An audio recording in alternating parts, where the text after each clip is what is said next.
আসসালামু আলাইকুম রহমতুল্লাহি অবরকাতুহ। সম্মানিত দর্শক, ডক্টর মোহাম্মদ ইউনূস সরকারের অভ্যন্তরে আসলে কি হচ্ছে?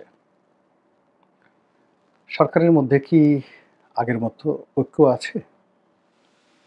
কিংবা সরকারের পেছনে যে শক্তি ছিল, দৃশ্যমান শক্তি, অদৃশ্য শক্তি, অন্তর্নিহিত শক্তি, সেই শক্তির রূপকগুলো, ধারকগুলো কিংবা শক্তির যে সূত্রগুলো রয়েছে, রুট, সেগুলো কি এখনো আছে?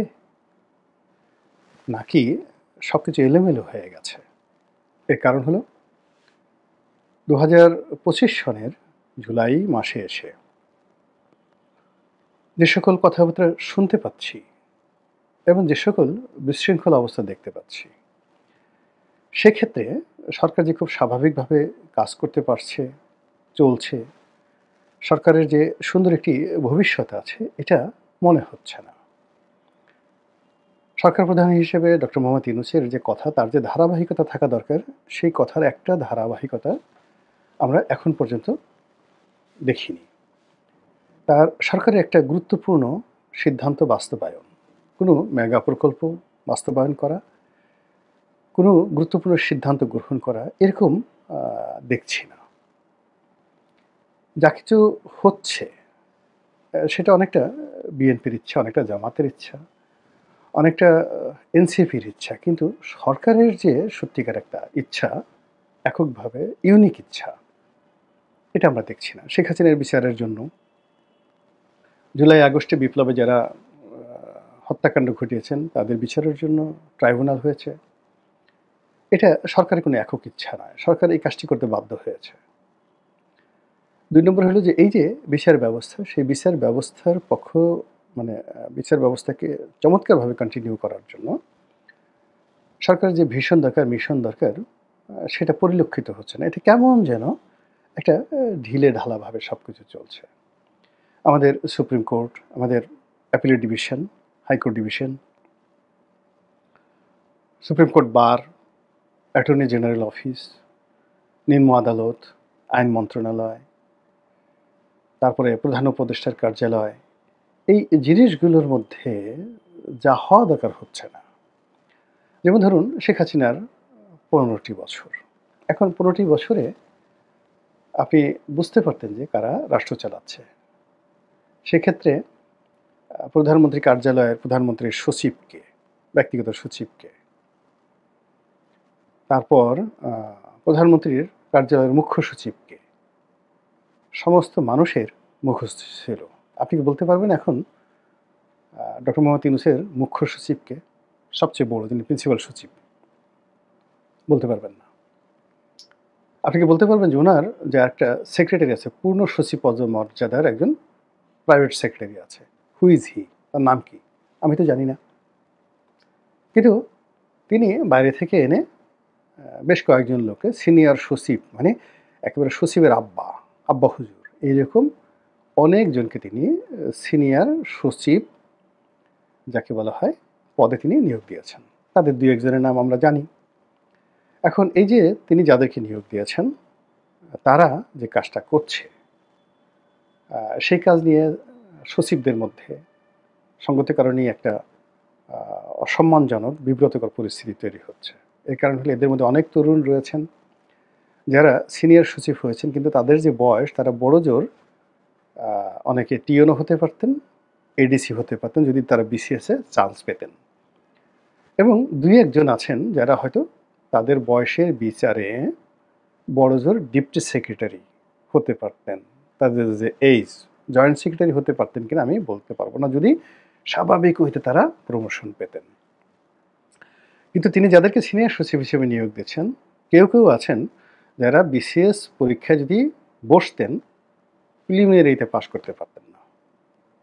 মানে প্রিলিমিনারিতে পাস করার পরে রিটেন, তারপরে ভাইবা দেওয়ার পরে চাকরিতে সুপারিশ, এরপরে ফিল্ড লেভেলে ৮-১০ বছর চাকরি করার পরে প্রমোশন, এরপর ধীরে ধীরে ডিপ্টি সেক্রেটারি থেকে সচিব হবেন, সচিবদের পরে আবার সিনিয়র সচিব হবেন।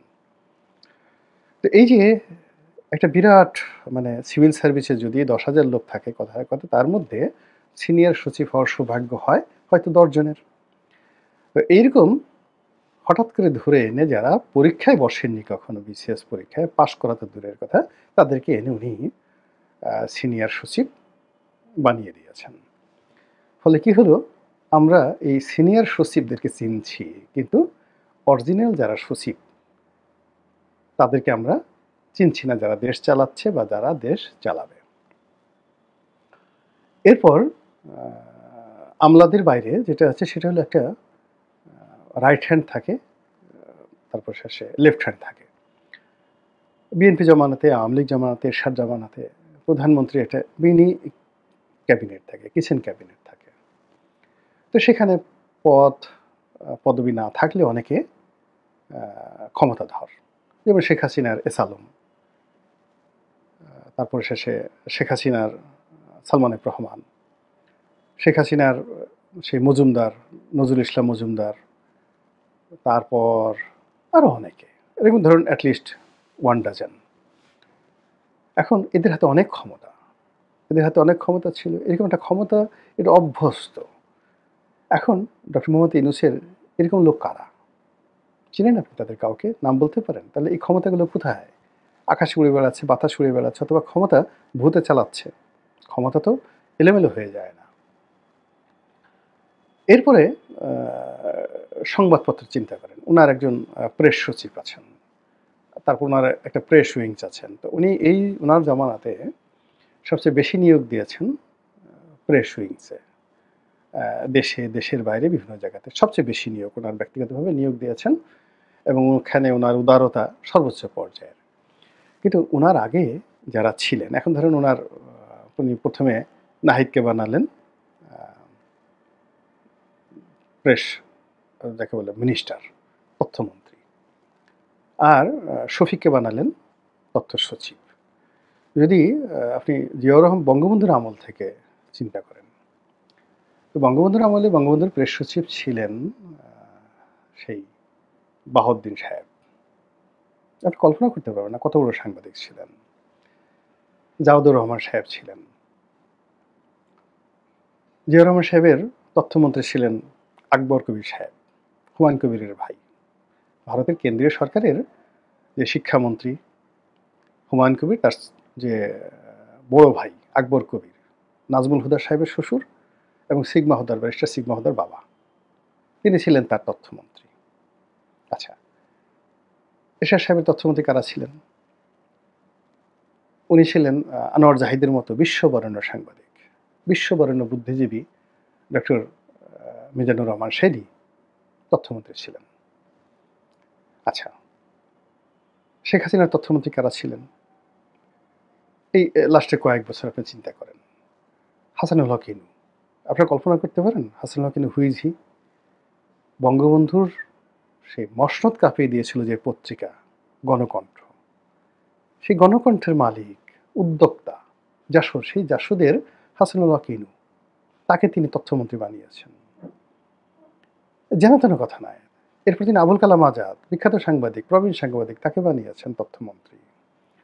তার তথ্য সচিব কারা ছিল বা তথ্য টিমে কারা ছিল? আবুল কালাম আজাদ সাহেব ছিলেন, পরে বাসসের এমডি হয়েছিলেন। ইকবাল সোবহান চৌধুরী তার তথ্য উপদেষ্টা। বাংলাদেশ ইকবাল সোবহান চৌধুরীর সামনে, এখন ওনার সামনে যারা আছেন, কলম ধরে এ লিখবেন, বি লিখবেন, আমি তো কল্পনাই করতে পারি না। তারা হয়তো এখন ক্ষমতা আছে, ইকবাল সোবহান চৌধুরী সাহেবকে জিজ্ঞেস করতে পারেন, তুই কার বাপরে, তুই কার খালুরে, এটা জিজ্ঞাসা করতে পারেন। কিন্তু আমি ইকবাল সোবহান চৌধুরী সাহেবকে যেভাবে দেখেছি অবজারভারে চিফ রিপোর্টার হিসেবে, অবজারভার সম্পাদক হিসেবে, মানে আমার বস হিসেবে দেখেছি, আমার সহকর্মী হিসেবে দেখেছি, আবার প্রেস কাউন্সিলে উনিও মেম্বার ছিলেন, আমিও মেম্বার ছিলাম। তো এই যে তার যে টিম, পরবর্তীতে সেখানে নাইমুল ইসলাম খান আসছেন।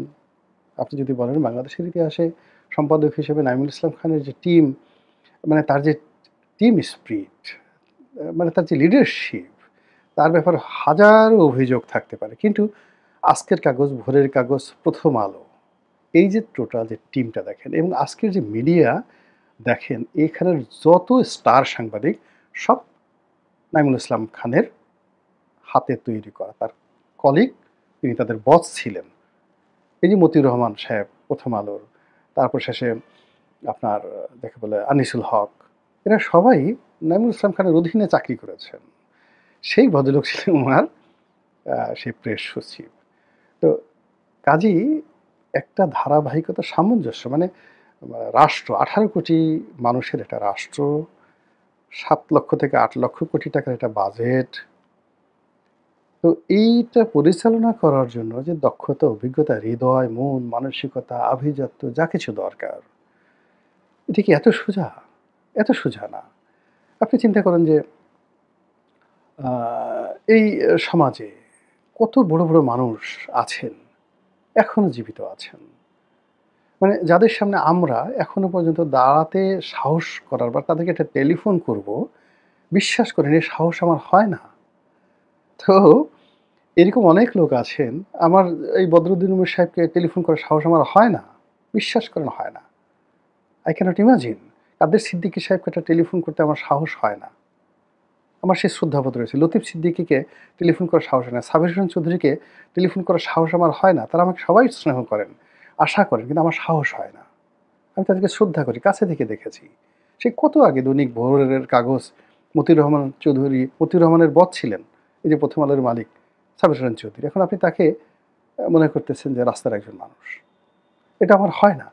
কিন্তু অনায়াসে এখন ডক্টর মোহাম্মদ ইউনূসের সঙ্গে অনেক লোক আছে যারা এরকম বড়, বড় মানুষকে কান ধরে ঘুরানোর মতো সাহস রাখে, শক্তি রাখে, হিম্মত রাখে। তো এর ফলে কি হলো যে, যেভাবে যে জিনিস চলার সেই জিনিস চলছে না। ধরেন আপনার কাছে একটা মার্সিডিজ বেঞ্জ গাড়ি আছে। আপনি এটা চালাবেন অকটেন দিয়ে। আপনি সেখানে কতগুলো কেরোসিন তেল ঢেলে দিলেন। আচ্ছা গেল। ড্রাইভার হিসেবে আপনি বললেন যে, "ধুর বাদ দাও। ওই যে গুলিস্তান থেকে মিরপুরে যে রোডে যে বিকল্প বাসগুলো আছে ওটা একটা ড্রাইভার ধরে নিয়ে আসো। মার্সিডিজ ড্রাইভার লাগবে না।" ওই ড্রাইভারই চালাইলো। ফলে আপনার গাড়ির কী অবস্থা হবে বুঝতে পারবেন। কেরোসিন তেল দিয়া মার্সিডিজ চালাইলেন। তারপরে আবার আপনি চিন্তা করলেন যে মাঝে মধ্যে বন্ধ হয়ে যেতে পারে, একটু ধাক্কা-ধুক্কা দিতে লোক লাগবে। ২ জন লোকও রাখলেন ধাক্কা দেওয়ার জন্য। আপনার মার্সিডিজের অবস্থা কী? তো আসলে যে জিনিস করবে সেই জিনিসের জন্য সেটা লাগবে। সিঙ্গারা যে বানায় সেই বাবুর্চি দিয়ে আপনি পোলাও কুরমা রান্না করতে পারবেন না। তারপরে শেষে যে লোক গরু জবাই করে কসাই, তাকে দিয়ে আপনি হীরা কাটতে পারবেন না। ডায়মন্ড কাটার হিসেবে আপনি কসাইকে নিয়োগ দিতে পারেন না। তো এরকম আমাদের এই সমাজে অনেকগুলো বিশৃঙ্খলা, অনেকগুলো আ মানে যাকে বলে বিনিয়োগ, অনিয়োগ, কুনিয়োগ এই গত কয়েক মাসে হয়েছে। তার প্রেক্ষিতে যা হবার তাই হচ্ছে। এবং এর ফলে কি হচ্ছে সরকারের ভিতরকার অনেক বিসাদৃশ্য, অনেক দুর্বলতা লোক সমাজে চলে আসছে, সামনে চলে আসছে। যেমন দেখা গেল meticulous ডিজাইন নিয়ে ডক্টর মোহাম্মদ ইউনূস হঠাৎ করে আমেরিকা থেকে একটা কথা বললেন। এই কথাটা আসলে ঠিক হয়নি। এই কথাটা বলাটাও ঠিক হয়নি। এখন এই যে meticulous ডিজাইন, এই ডিজাইন নিয়ে দেশে এবং দেশের বাইরে যে আলোচনা প্রকাশ্যে হচ্ছে এবং যেখানে সরকারের একজন খুবই গুরুত্বপূর্ণ ব্যক্তি, ওয়েল উইশার, তাত্ত্বিক নেতা, তিনি যেভাবে জুলাই-আগস্ট বিপ্লবের সঙ্গে আমেরিকার সম্পৃক্ততা, আমেরিকার পরিকল্পনা নিয়ে যে কথাগুলো বলছেন, যেটি এই বিপ্লবের সঙ্গে যারা সম্পৃক্ত সবাইকে বিপদের মধ্যে ফেলে দিয়েছে। আবার ডক্টর মোহাম্মদ ইউনূস যে meticulous ডিজাইন, তারপরে শেষে তিনি যেভাবে আ মাস্টার মাইন্ডের কথা বলছেন, এই সমস্ত জিনিস বলতে হয় না। কিন্তু সেই জিনিসগুলো বলার পরে যখন খুব আলোচনা হলো সেটা দীর্ঘদিন পরে আ সেই বিভিন্ন লোক যারা আছে তারা এটাকে কোনোমতে চেপে-চুপে, ধামাচাপা দিয়ে ওইগুলো ভুলিয়ে দেওয়ার চেষ্টা করেছে বটে, কিন্তু যা হবার তা হয়ে গেছে। এখন meticulous ডিজাইনে কী ডিজাইন ছিল? সেই ডিজাইনের পেছনে অর্থ কী ছিল? অস্ত্র কী ছিল? পরিকল্পনা কী ছিল? যে ঘটনাগুলো ঘটেছে, কে এই ঘটনাগুলোর জন্য দায়িত্ব পালন করেছে? আগামীতে এগুলো কিভাবে ইন্ডিমিনিটি দেয়া হবে? কিভাবে এদেরকে রক্ষা করা হবে? এই দায় কি এড়ানো সম্ভব হবে? এই বিষয়গুলো নিয়ে প্রকাশ্যে খোলামেলা যে আলোচনা হচ্ছে, পিলে চমকানো আলোচনা হচ্ছে। আর যেহেতু সামাজিক মাধ্যম উন্মুক্ত, ফলে অনেক ডকুমেন্ট তৈরি হয়ে গেছে। আর কিছু, কিছু যারা সরকারি ওয়েলউইশার এগুলো তারা ধামাচাপা দেওয়ার চেষ্টা করছে। কিন্তু আবার ভিতর থেকে কে বা কারা হঠাৎ, হঠাৎ করে খুঁচিয়ে, খুঁচিয়ে এই কথাগুলো বের করে দিচ্ছে। সরকারের খুবই গোপনীয় কথাগুলো। আর এগুলো দেখে আমার কাছে মনে হচ্ছে যে সরকারের ভিতরে সেই ঐক্য, সেই বন্ধন, সেই সহমর্মিতা, কাঁধে কাঁধ মিলিয়ে একত্রে কাজ করার যে অঙ্গীকার, সেটি সম্ভবত নেই। তাহলে কি হতে যাচ্ছে? আর এই কি হতে যাচ্ছে এটার জবাব পেতে হলে আমাদেরকে এই বছরের আগস্টের ৫ তারিখ পর্যন্ত আবার হয়তো অপেক্ষা করতে হতে পারে। মহান আল্লাহ আমাদের সবাইকে হেদায়েত দান করুন এবং হেফাজত করুন। আসসালামু আলাইকুম ওয়া রাহমাতুল্লাহি ওয়া বারাকাতুহু।